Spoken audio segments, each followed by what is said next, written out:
Hello everyone, welcome back to the platform of dedicated learners. Those who don't know me, I am Shomodeep Mukherjee and I am currently pursuing chemical engineering from Jadavpur University. तो आज मैं आपके साथ share करने वाला हूँ मेरा drop year journey, कैसे मैंने ड्रॉप ईयर में WBJE में 14,000 रैंक से 1651 रैंक तक ले अपने रैंक को इम्प्रूव किया। वो कौन से ऐसे मिस्टेक्स है जो आप अपने ड्रॉप ईयर में अवॉइड कर सकते हैं और वो कौन से ऐसे लर्निंग्स है, वो कौन से ऐसे चीज़ें हैं जो मैं अपने एक्सपीरियंस से आप लोगों को आज बताने वाला हूँ कि आप लोगों को क्या करना चाहिए ड्रॉप ईयर में और क्या नहीं करना चाहिए। तो कमिंग टू दैट, 2022 साल में मैंने एचएस के साथ साथ पहली बार मैंने कंपीटिटिव एग्जामिनेशन दिया था। तो अप्रैल के मंथ में मेरा फर्स्ट टाइम WBJE दिया मैंने 2022 में, और उसके बाद उस साल कोविड था, इसलिए वहां पे जेईई मेंस का सेकेंड अटेम्प्ट हुआ था जून के महीने में। तो मेरा कंपीटिटिव एग्जामिनेशन के लिए उतना अच्छा प्रिपरेशन था नहीं, मेरा बेसिकली बोर्ड्स लेवल में मैंने पढ़ा हुआ था।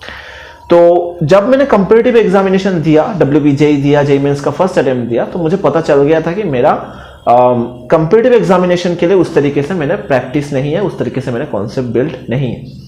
तो फिर भी मैंने कोशिश किया कि अप्रैल से वो जून का जो 2 मंथ का वक्त था जेईई मेंस के सेकेंड अटेम्प्ट से पहले, मैंने कुछ पढ़ना चालू किया, लेकिन मैंने उस तरीके से इंटेंसली नहीं पढ़ा था। तो जेईई मेंस का मैंने सेकेंड अटेम्प्ट दिया, तो वो भी मेरा बहुत अच्छा नहीं गया, कुछ 80% मेरे बने थे जेईई मेंस के सेकेंड अटेम्प्ट, और WBJE का भी रिजल्ट आया तभी और मेरा 14,000 रैंक बना। तो अब मैंने डिसाइड किया कि मुझे ड्रॉप लेना है। तो जब मैंने ड्रॉप लिया, मैंने सबसे पहले ये डिसाइड किया कि मैंने कौन से वो गलती किया है जिसके वजह से मेरा इस बार रैंक प्रोड्यूस नहीं हुआ। पिछले वीडियो में मैंने कहा था कि आपको सबसे पहले ड्रॉप लेने से पहले ये जरूर आइडेंटिफाई करना है कि वो कौन से मिस्टेक्स है जो आप बिल्कुल नहीं दौड़ा सकते अपने ड्रॉप ईयर में। तो सबसे पहले मैंने वो काम किया। तो उसमें सबसे पहला था कि मैंने बहुत ज्यादा थ्योरी पढ़ रखा था, लेकिन मैंने प्रैक्टिस कभी किया नहीं था। तो मैंने डिसाइड किया था कि मैं ड्रॉप ईयर में थ्योरी के ऊपर ज्यादा फोकस नहीं करूंगा, मेरा पूरा फोकस होगा प्रॉब्लम सॉल्विंग के ऊपर। तो ड्रॉप ईयर में मैंने बता दूं कि ड्रॉप ईयर में मैंने मेरे लोकल कोचिंग ज्वाइन किया था। मैंने कोई बड़ा कोचिंग इंस्टीट्यूट भी ज्वाइन नहीं किया था, और वैसा कोई ऑनलाइन का भी बड़ा कोई कोचिंग ज्वाइन नहीं किया था। तो मैंने लोकल कोचिंग ज्वाइन किया था। अब वहां पे क्या हुआ कि वहां पे थ्योरी तो पढ़ रहा था, लेकिन वहां पे सबसे अच्छा जो था कि वहां पे मैं वीकली टेस्ट दे रहा था। एक चैप्टर इस वीक होता था तो अगले दिन उस चैप्टर के ऊपर टेस्ट देता था मैं।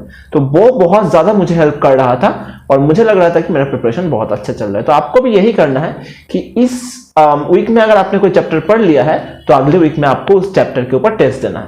तो ऐसे किसी कोचिंग में आप एडमिशन लीजिए जहां पे आपको वीकली टेस्टिंग का एक कोई वो हो अरेंजमेंट कि आप वीकली एग्जामिनेशन को दे पाए, ताकि आपका वो रेडी होता रहे, एग्जामिनेशन का वो टेम्परामेंट रेडी होता रहे। तो इस तरीके से मैंने प्रिपरेशन किया था मेरे ड्रॉप ईयर में, और करीबन मेरे दिसंबर प्रॉब्लम ये हुआ कि बहुत ज्यादा सिलेबस था और मैंने बहुत ज्यादा लेट स्टार्ट किया था। मैंने करीबन ड्रॉप ईयर का मेरा स्टडी शुरू हुआ था अगस्त के महीने में।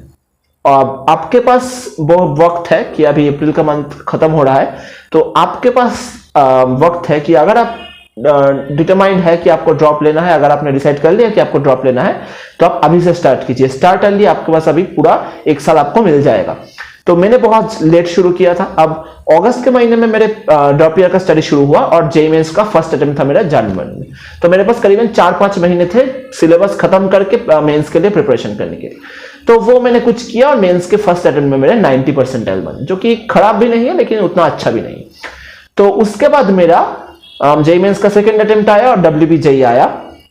तो ड्रॉप ईयर में वही करना है कि आपको थ्योरी ज्यादा फोकस नहीं करना, आपको पूरा फोकस करना है कॉन्सेप्ट को रेडी कीजिए, फॉर्मूलास को अपने बिल्कुल फिंगर टिप्स पे रखिए और ज्यादा से ज्यादा ट्राई कीजिए कि किस तरीके से आप प्रॉब्लम सॉल्विंग कर सकते हैं। जितना ज्यादा से ज्यादा आप टेस्ट देंगे आपके लिए उतना ज्यादा बेनिफिशियल होने वाला है। तो टेस्टिंग बहुत ज्यादा जरूरी है और फॉर्मूलाज को रिवाइज करना, कॉन्सेप्ट रिवाइज करना बहुत ज्यादा जरूरी है। अब ड्रॉप ईयर में कौन से मुश्किलें आ सकती है आपके लिए, तो एक वक्त ऐसा आया था जब मेरा जेईई मेंस में 90% आने के बाद एक वक्त मेरा आया था कि मुझसे WBJE के क्वेश्चन नहीं बन रहे थे, स्पेशली मैथमेटिक्स के। तो उस समय बहुत ज्यादा डिप्रेसिंग बन रहा था माहौल कि अब क्या हो रहा है, मेरे साथ क्वेश्चन क्यों नहीं बन रहे। तो वैसे कुछ डिप्रेसिंग माहौल आएंगे।